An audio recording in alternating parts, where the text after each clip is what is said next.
اعوذ باللہ من الشیطان الرجیم بسم اللہ الرحمن الرحیم رب اشرح لی صدری ویسر لی امری واحلل عقدۃ من لسانی یفقہوا قولی۔ تمام واجب الاحترام السلام علیکم ورحمۃ اللہ۔ انشاءاللہ عز و جل پارہ نمبر 7 سورۃ الانعام مبارکہ، اس کی ترجمہ و تفسیر ہم دیکھیں گے، ساتھ میں قرآن پاک کو تلاوت بھی کریں گے،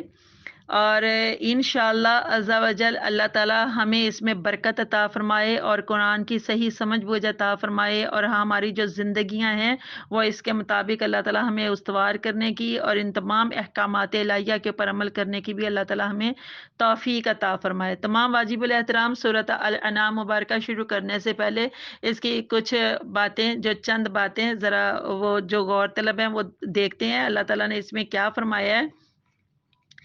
تو سورۃ الانعام مبارکہ تمام واجب الاحترام اس کے 20 رکوع ہیں اور 166 یعنی 166 آیات مبارکہ ہیں۔ اس کی جو شان نزول ہے اس کے حوالے سے سال کا تعین کرنا مشکل ہے، لیکن مختلف شواہد کے پیش نظر اور محققین کے خیالات کے مطابق جو اس کا جو سال ہے یا شان نزول ہے وہ حضور صلی اللہ علیہ وسلم کی مکی زندگی کے آخری حصے میں، مکی زندگی کے آخری حصے میں ہجرت سے کچھ عرصہ پہلے یہ صورت نازل ہوئی، اور اس صورت کا نام الانعام یعنی مواشی جو اس کا مطلب ہے اس لیے رکھا گیا ہے کہ اس میں مواشیوں کی حلت و حرمت کے متعلق کافروں کے فاسدہ خیالات کی تردید کی گئی ہے، اور مکہ کے لوگ جو نظریاتی اور اعتقادی لحاظ سے بالکل الگ تھے، بالکل جدا تھے، یہاں کی جو زندگی تھی وہ مشکل مسائل سے دو چار تھی، اور جو یہاں کے حالات و واقعات تھے وہ بہت خراب تھے، اور ان حالات میں اللہ تعالیٰ کی طرف سے اپنے نبی محمد صلی اللہ علیہ وآلہ وسلم پر جو وحی نازل ہوئی اس میں انہی مشکلات کا حل پیش کیا گیا، اور ان تمام مسائل کا بھی حل پیش کیا گیا جو اس وقت وہ اس زمانے کے لوگوں کے مطابق درکار تھے۔ اس صورت کے مطالعے سے مزید عقیدہ توحید کا پتہ چلتا ہے اور خدا کی ذات و صفات کا پتہ چلتا ہے۔ اس کے علاوہ اس صورت میں مشرکانہ عقیدے کی جو تردید وہ بھی اس میں کی گئی ہے شرک کے حوالے سے، یعنی اللہ تعالیٰ کی ذات و صفات میں جو لوگ سب سے زیادہ وہاں پر بتوں کے بلکہ ہر مادی چیز کی پرستش میں اور پوجا پاٹ میں وہ لوگ مبتلا تھے، تو یہاں پر ہر حوالے سے شرک کی تردید کی گئی ہے۔ اس صورت کے آخری حصے میں مشرکین کو ان جاہلانہ رسموں کی، جو شرک کرنے والے لوگ تھے نا، ان کی جاہلانہ رسموں کی تردید کی گئی ہے جو انہوں نے جانوروں کی حلت و حرمت وغیرہ کے متعلق مقرر کر رکھی تھی، اور واضح طور پر بتا دیا گیا کہ یہ تمہاری من گھڑت باتیں ہیں، یہ اللہ تعالیٰ کا حکم نہیں ہے۔ رکوع نمبر 15 میں خاص طور پر مکارم اخلاق کی تعلیم دی گئی ہے، اور اخلاق رذیلہ سے اللہ تعالیٰ نے اپنے حکیمانہ انداز میں منع فرمایا ہے۔ تو آئیے عزیزان من سورۃ الانعام مبارکہ کے پہلے رکوع میں ترجمہ و تفسیر کے ساتھ دیکھتے ہیں کہ اس میں اللہ تعالیٰ نے کیا کیا بیان فرمایا ہے، اور اللہ تعالیٰ ہم سب کو اللہ تعالیٰ سمجھنے کی توفیق عطا فرمائے، اور اللہ پاک پروردگار صحیح معنوں میں، اللہ پاک جو صحیح معنوں میں اللہ کی جو اس قرآن کی جو تعلیم ہے اللہ تعالیٰ اس کو سمجھ کے پھر اس پر عمل کی بھی ہمیں توفیق عطا فرمائے، آمین اللہم آمین۔ آئیے تلاوت کرتے ہیں سورۃ الانعام مبارکہ کا پہلا رکوع۔ اعوذ باللہ من الشیطان الرجیم بسم اللہ الرحمن الرحیم۔ الحمد للہ الذی خلق السماوات والارض وجعل الظلمات والنور ثم الذین کفروا بربہم یعدلون هو الذی خلقکم من طین ثم قضى اجلا واجل مسمى عنده ثم انتم تمترون وهو الله في السماوات وفي الارض يعلم سركم وجهركم ويعلم ما تكسبون وما تأتيهم من آيات ربهم الا كانوا عنها معرضين فقد كذبوا بالحق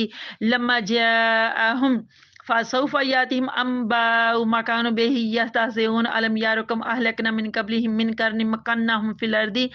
ما لم نمكن لكم وأرسلنا السماء عليهم مدرارا وجعلنا الأنهار تجري من تحتهم فأهلكناهم بذنوبهم وأنشأنا من بعدهم قرنا آخرين ولو نزلنا عليك كتابا في قرطاس فلمسوه بأيديهم لقال الذين كفروا إن هذا إلا سحر مبين وقالوا لولا أنزل عليه ملك ولو أنزلنا ملك لقضي الامر ثم لا ينظرون ولو جعلناه ملكا لجعلناه رجلا وللبسنا عليهم ما يلبسون ولقد استهزئ برسل من قبلك فحاق بالذين سخروا منهم ما كانوا به يستهزئون صدق الله العظيم۔ شروع کرتی ہوں اللہ تعالیٰ کے نام سے جو مہربان ہے اور ہمیشہ رحم فرمانے والا ہے۔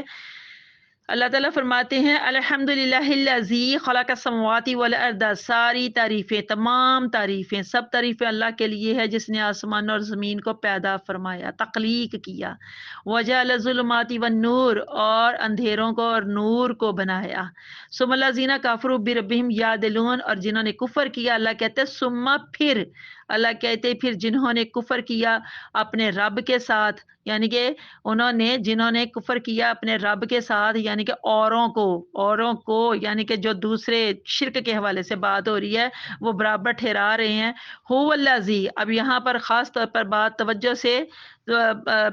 یعنی کہ غور فرمانے والی ہے۔ اللہ تعالیٰ فرماتے ہیں هو الذی خلقکم من طین، کہ اللہ وہ ہے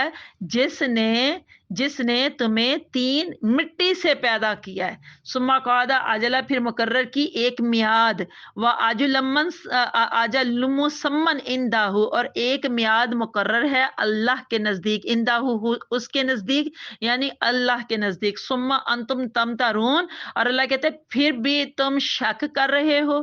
وَهُوَ اللَّهُ فِي السَّمَاوَاتِ وَفِي الْأَرْضِ، اور وہی اللہ ہے آسمانوں میں اور زمین میں۔ یعلم سرکم، وہ جانتا ہے تمہاری چھپی ہوئی بات، سرکم یعنی جو بھید ہوتے ہیں، جو راز ہوتے ہیں وہ چھپے ہوئے ہوتے ہیں نا، تو اللہ تعالیٰ تمہاری چھپی ہوئی بات کو یعنی بھید بھی جانتا ہے، اور جہرکم، اور تمہاری کھلی باتوں کو بھی جانتا ہے۔ وَيَعْلَمُ مَا تَكْسِبُونَ، اور جو تم کما رہے ہو وہ بھی جانتا ہے۔ وَمَا تَأْتِيهِم مِّنْ آیَاتٍ مِّنْ آیَاتِ رَبِّهِمْ إِلَّا كَانُوا عَنْهَا مُعْرِضِينَ، اور نہیں آتی ان کے پاس کوئی نشانیاں اپنے رب کی نشانیوں سے مگر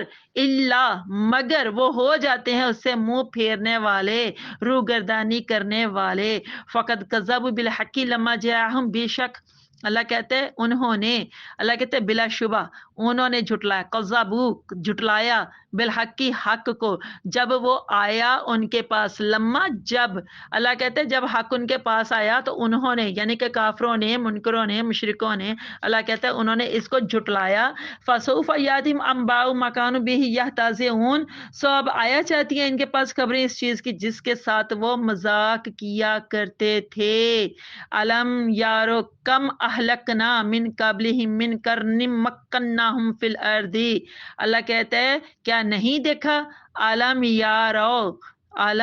یارو کیا نہیں دیکھا، کم کا یہ جو لفظ ہے وہ الگ سے ہے، یہ حرف استفہام ہے اور اس کا مطلب ہوتا ہے کتنا، کتنی، کتنے۔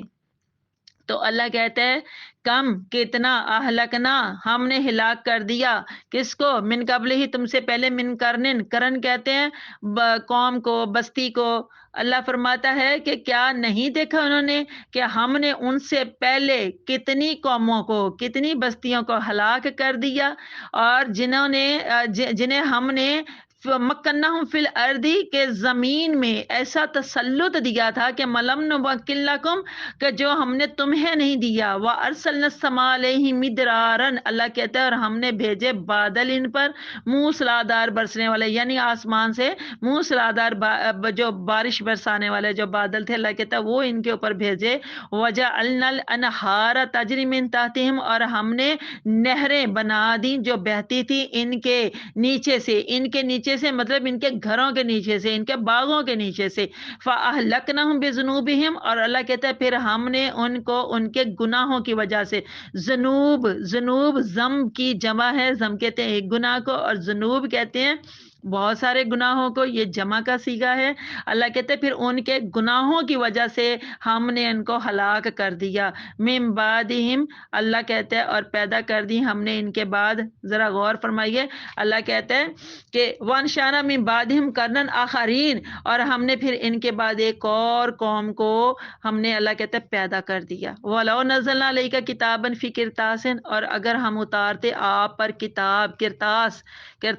لکھی ہوئی، ایسی جو کاغذ کے اوپر لکھی ہوئی کتاب ہوتی ہے نا، تو اللہ کہتے ہیں اگر ہم اتارتے آپ پر لکھی ہوئی ایک کتاب جو کاغذ کے اوپر لکھی ہوئی تھی، تو فَلَمَسُوهُ بِأَيْدِيهِمْ، اور وہ چھو بھی لیتے اس کو اپنے ہاتھوں سے، تو لَقَالَ الَّذِينَ كَفَرُوا، تب بھی کہتے جنہوں نے اختیار یہ کیا ہے نا کفر، جنہوں نے انکار کیا ہے نا، تو تب بھی اللہ تعالیٰ کہتا ہے وہ یہی کہتے ان ھذا الا سحر مبین، کہ یہ کھلا ہوا جادو ہے اور اس کے سوا اور کچھ نہیں ہے، کہ یہ نہیں ہے یہ مگر جادو کھلا ہوا، یہ جنہوں نے کفر اختیار کیا، انکار کیا اللہ کا، اللہ کی آیتوں کا، اللہ تعالیٰ کے احکامات کا، تو اللہ تعالیٰ کہتا ہے کہ وہ یہ سب کچھ دیکھنے کے بعد بھی اگر وہ چھو بھی لیتے اپنے ہاتھوں سے، تو تب بھی کہتے کہ یہ تو صرف کھلا ہوا جادو ہے اور اس کے علاوہ تو اور کچھ نہیں ہے۔ وَقَالُوا لَوْلَا أُنزِلَ عَلَيْهِ مَلَكٌ،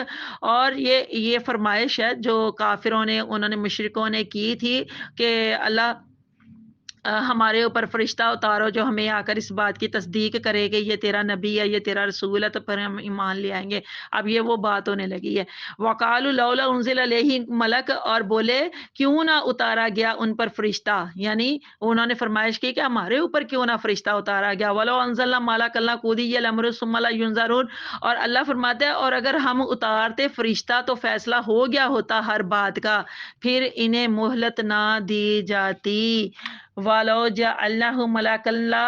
مَلَكًا لَجَعَلْنَاهُ رَجُلًا وَلَلَبَسْنَا عَلَيْهِم مَّا يَلْبِسُونَ، اور اللہ کہتا ہے، اللہ فرماتا ہے اور اگر ہم بناتے نبی کسی فرشتے کو تو بناتے اس کو انسان کی شکل میں، یعنی دو ہی باتیں ہوتی ہیں نا، یا تو وہ اپنی اصلی شکل میں فرشتے والی شکل میں آتے، تو یا پھر وہ انسانی لباس یا بشر کی شکل میں مطلب آتے، تو دو ہی شکلیں تھیں، دو ہی صورتیں تھیں۔ یہ بات اللہ تعالیٰ فرما رہے ہیں کہ اللہ فرماتے ہیں اگر ہم بناتے نبی کسی فرشتے کو تو بناتے اس کو انسان کی شکل میں، راجولن آدمی کو کہتے ہیں، شخص کو کہتے ہیں، انسان کو کہتے ہیں، تو انسان کی شکل میں۔ تو یوں اللہ کہتے ہیں ہم ان پر جس شبے میں وہ تھے تو اس میں ہم ان کو جس میں یہ یعنی کہ شک و شبہ کیا کرتے تھے نا، جس بات میں یہ مشتبہ تھے، تو اللہ کہتے ہیں وہ اس بات میں ہمیشہ وہ مبتلا رہتے ہیں، اور وہ اب بھی ہیں، وہ اللہ کہتا ہے وہ اب بھی اسی میں مبتلا ہے۔ وَلَقَدِ بِرُسُلٍ مِّن قَبْلِكَ، اور بلا شبہ مذاق اڑایا گا رسولوں کا آپ سے پہلے بھی۔ یہ اللہ تعالیٰ اپنے رسول صلی اللہ علیہ وسلم نے سے فرما رہے ہیں کہ یہ صرف آپ کا مذاق نہیں اڑا رہے، آپ سے پہلے بھی جو رسول اور جو انبیاء آئے تھے یہ ان کا بھی یہ مذاق اڑایا کرتے تھے۔ تو بلا شبہ اللہ فرماتا ہے کہ آپ سے پہلے رسولوں کا بھی مذاق اڑایا گیا۔ فَحَاقَ بِالَّذِينَ سَخِرُوا مِنْهُم مَّا كَانُوا بِهِ يَسْتَهْزِئُونَ، پھر گھیر لیا انہیں جو مذاق اڑاتے تھے رسولوں کا اس چیز نے جس کے ساتھ یہ مذاق اڑایا کرتے تھے۔ صدق اللہ العظیم۔ واجب الاحترام سورۃ الانعام کا رکوع نمبر 1، اس کی آیت نمبر 1 کا آغاز کتنا شاندار ہے، ذرا آپ غور فرمائیے کہ کسی کا بھی نام لیے بغیر چھوٹے سے جملے سے شرک کی لاتعداد قسموں کا بتلان کر کے اللہ تعالیٰ نے رکھ دیا ہے، کیونکہ اس وقت پوری دنیا میں چاروں طرف مشرق مغرب شمال جنوب چاروں طرف کسی ایک طرف کا نہیں بلکہ ہم چاروں طرف کی بات کریں گے، شرک عام تھا، ہر مادی چیز کی عبادت کی جاتی تھی، ہر چاہے وہ لکڑی کی چیز ہوتی تھی، چاہے وہ چمڑے کی بنی چیز ہوتی تھی، چاہے وہ جانور ہوتا تھا، چاہے وہ سورج چاند تارے ہوتے تھے، کچھ بھی ہوتا تھا اس کی پوجا پاٹ کی جاتی تھی جو بھی ان کے من کو اچھی لگتی تھی۔ تو ایسے میں اللہ تعالیٰ کے رسول صلی اللہ علیہ وسلم نے اعلان کیا کہ آسمان اور زمین کو بنانے والا اور اندھیرے اور نور کو بنانے والا وہ جو اللہ ہے، اس کو چھوڑ کر، اس کی عبادت کو چھوڑ کر تم یہ کن چیزوں کی عبادت کر رہے ہو؟ جن چیزوں کی تم عبادت کر رہے ہو نا، یہ جتنی بھی یہ مادی چیزیں ہیں، یہ تمام چیزیں یہ اللہ کی مخلوق ہیں، یہ ساری چیزیں جتنی بھی ہیں نا یہ ساری اللہ کی مخلوق ہیں، اور تم بنانے والے کو چھوڑ کر اس کی مخلوق کی عبادت کر رہے ہو۔ تو آیت نمبر 2 میں وہ موت کا وقت مقرر کرنے کے علاوہ اس نے اللہ تعالیٰ نے یعنی کہ ایک اور میعاد بھی مقرر فرما دیا، یعنی قیامت کا دن، اور اللہ کا یقینی علم صرف اسی کے پاس ہے، اور کہا جا رہا ہے کہ اللہ تعالیٰ کی قدرت کے بے شمار دلائل دیکھنے کے بعد بھی تمہیں قیامت کا یقین نہیں ہے۔ ان کو مخاطب کر کے کہا جا رہا ہے، کافروں کو، مشرکوں کو، منکروں کو، کہ تمہیں قیامت کا یقین نہیں ہے، اس اللہ کا جو وہ جو آخری دن، وہ جو جزا اور سزا کا دن ہوگا، تو تمہیں اس کا یقین نہیں ہے۔ آیت نمبر 3 میں اصل مقصد جو اس میں جو بات بتائی جا رہی ہے وہ یہ کہ زمین و آسمان کی ہر چیز کا خالق، ہر چیز کا مالک، اور پھر سب کو زندہ کرنے والا، سب کو مارنے والا، سب کو رزق دینے والا، اور تمام جتنے بھی امور کائنات ہیں ان کی تدبیر کرنے والا صرف اللہ تعالیٰ ہے، صرف اللہ تعالیٰ کی ذات پاک ہے۔ یہاں اس آیت نمبر 3 میں اللہ کا یہ جو نام آیا ہے یہ اللہ تعالیٰ کا اس میں ذاتی ہے، یہ اللہ تعالیٰ کا جو نام ہے نا یہ اس میں ذاتی ہے، اور اللہ تعالیٰ کی جو تمام صفات جو کمالیہ ہیں ان کا یہ جامعہ ہے۔ اس نام کا یہاں ذکر کیا گیا ہے۔ پہلی 2 آیتوں میں اللہ تعالیٰ کی قدرت کاملہ کا بیان تھا، اور اس آیت میں اللہ کے علم محیط کا ذکر ہو رہا ہے، یعنی وہ ہمارے دلوں کے پوشیدہ احساسات کو بھی جانتا ہے، ہماری زبانوں سے نکلے ہوئے کلمات کو بھی جانتا ہے، اور ہمارے سب چھوٹے بڑے نیک اور بد عمل اس کے احاطہ علم میں ہیں۔ اللہ تعالیٰ سب جانتے ہیں۔ تمام مشرک اقوام کو بتایا جا رہا ہے کہ اللہ تو وہ ہے جس کی قدرت کاملہ اور علم محیط تمام عالموں پر ہے، تمام جہانوں پر ہے۔ آیت نمبر 4 کے مطابق حضور صلی اللہ علیہ وسلم اسلام کی صداقت کے لیے جو بھی ظاہر فرماتے، جو بھی ان کے سامنے بات ظاہر فرماتے، یعنی کہ معجزانہ طور پر، چاہے وہ حسی اعتبار سے ہوتی، چاہے وہ معنوی اعتبار سے ہوتی، تو جو مشرک وہ لوگ تھے وہ اس کے اوپر غور و فکر ہی نہ کیا کرتے تھے۔ آیت نمبر 5 میں حق لفظ آیا تو حق سے مراد قرآن حکیم ہے، اور بعض مفسرین کا خیال ہے کہ حق کا یہاں مراد قرآن حکیم بھی ہے اور حضور صلی اللہ علیہ وسلم کی ذات پاک بھی ہے۔ علامہ اندلسی اس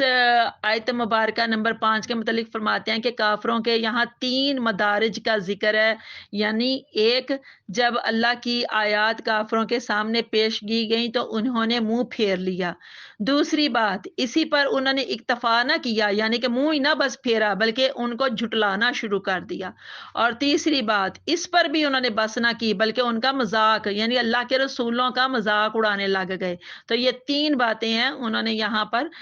بتائی کہ یہ 3 درجے ہیں جو ایک ہی آیت کے اندر بتائے گئے ہیں۔ آیت نمبر 6 میں اللہ تعالیٰ کے فرمان کے مطابق جب کافروں نے توحید میں غور و فکر کرنے کے بجائے ان کا مذاق اڑانا شروع کر دیا، تو پہلی گمراہ قوموں کے بھیانک انجام کا ذکر کر کے انہیں خبردار کیا جا رہا ہے کہ یہ قوم عاد کو دیکھ لو، قوم سمود کی یہ جو ویران بستیاں ہیں جن کو کئی بار تم دیکھ چکے ہیں، یہاں کے بسنے والے تم سے زیادہ خوشحال تھے، مال و دولت کی بھی ان کے پاس فراوانی تھی، ان کے جو کھیت تھے وہ سونا اگلا کرتے تھے، لیکن جب انہوں نے اللہ کی حدوں کو توڑنا شروع کیا تو اللہ کا قانون حرکت میں آیا اور وہ اپنے گناہوں کی پاداش میں ایسے عذاب میں مبتلا کر دیے گئے جس نے ان کو نیست و نابود کر دیا، اور آج ان کے جو نام ہے وہ بھی اللہ تعالیٰ نے مٹا دیے، اللہ تعالیٰ نے ان کے نام و نشان تک مٹا دیے، لیکن اس کے باوجود ان کی بربادی سے کائنات کی رونق میں دیکھ لو کوئی فرق نہیں آیا،